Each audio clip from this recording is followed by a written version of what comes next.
សុស្ដីពុកម៉ែបងប្អូនថ្ងៃនេះខ្ញុំចាញ់មកចែករំលែកប្រធានបទមួយទៀតហើយខ្ញុំចាញ់មកលើនេះដូចថាំណែលដែលខ្ញុំបានដាក់អញ្ចឹង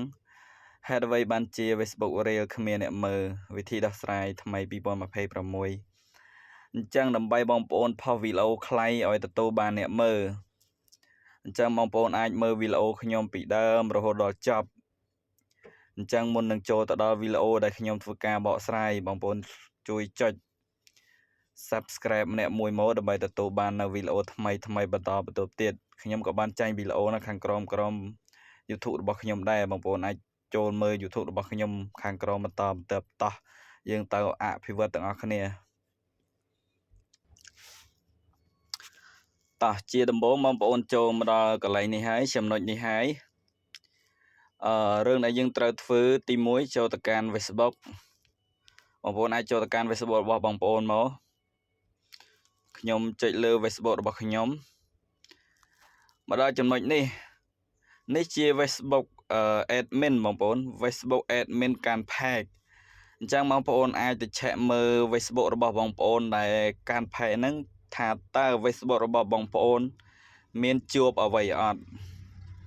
អញ្ចឹងយើងចុចលើ profile រូបមនុស្សម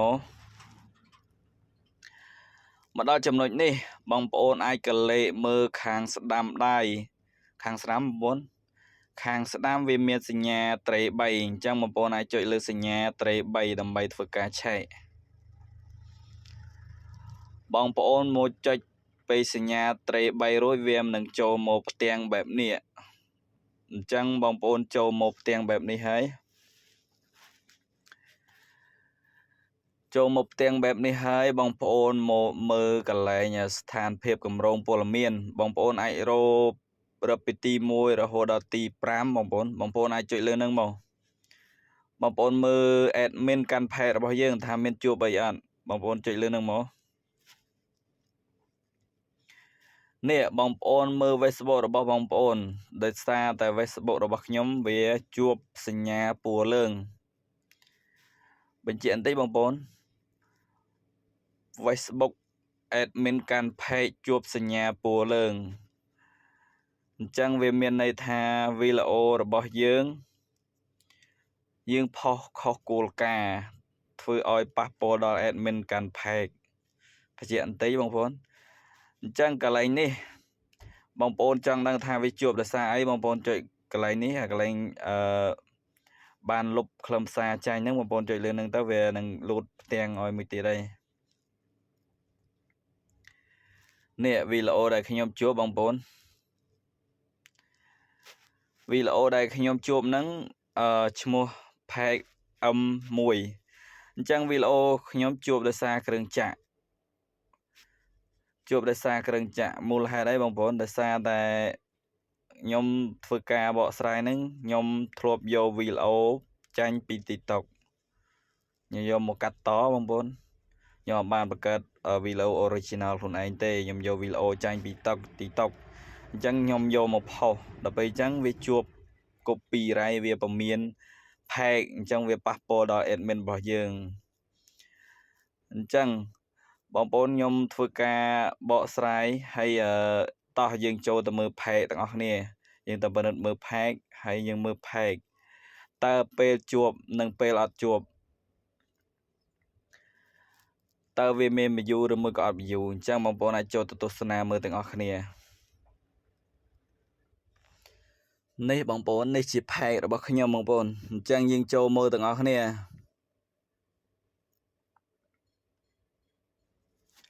នេះជា page ដែលខ្ញុំផុសវីដេអូបងប្អូនពេលមិនទាន់ជួបការព្រមានសញ្ញាពណ៌លឿងបងប្អូនមើលវីដេអូរបស់ខ្ញុំផុសទៅដឹងតែផ្ទុះមកបងប្អូនអាចមានអ្នកមើលអញ្ចឹងបងប្អូនអាចមើលតាមនឹងបានអាហ្នឹងពេលមិនទាន់ជួបបងប្អូនបញ្ជាក់បន្តិចពេលមិនទាន់ជួបសញ្ញាពណ៌លឿងអញ្ចឹងវាផ្ទុះវីដេអូបងប្អូនអាចមើលបានឥឡូវខ្ញុំឲ្យមើលវីដេអូពេល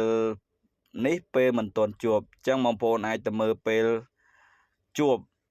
តើវាអាចទទួលបានអ្នកមើលអត់នេះបងប្អូន វីដេអូដែលខ្ញុំបានផុសជាបន្តបន្ទាប់ដែលពេល Facebook ចាប់អញ្ចឹងវីដេអូដែលយើងផុសហ្នឹងវាអត់ផ្ទុះទេបងប្អូនវាបានត្រឹមតែពី500 view ចុះក្រោមទេហើយវាអត់ផ្ទុះដល់ 1k ដល់ 200k ដល់ 100k ទេវាអត់ផ្ទុះមកបងប្អូននឹងមានតែប៉ុណ្្នឹងទេបងប្អូនអញ្ចឹងដោយសារតែពេលវាចាប់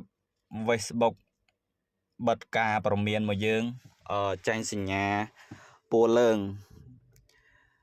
ខ្ញុំចង់មានន័យថាពេល Facebook ចាប់វីដេអូរបស់យើង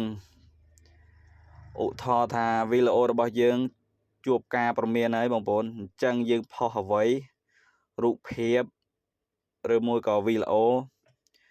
Facebook គេរុញវីដេអូយើងទៅឲ្យគេអ្នកមើលច្រើនទេបងប្អូនពេលបងប្អូនជួបហើយផុសទៅអត់មានអ្នកមើលទេដោយសារតែយើងធ្វើខុសគោលការណ៍របស់ Facebook បងប្អូនអញ្ចឹង Facebook មិនរុញវីដេអូយើងទៅឲ្យអ្នកមើល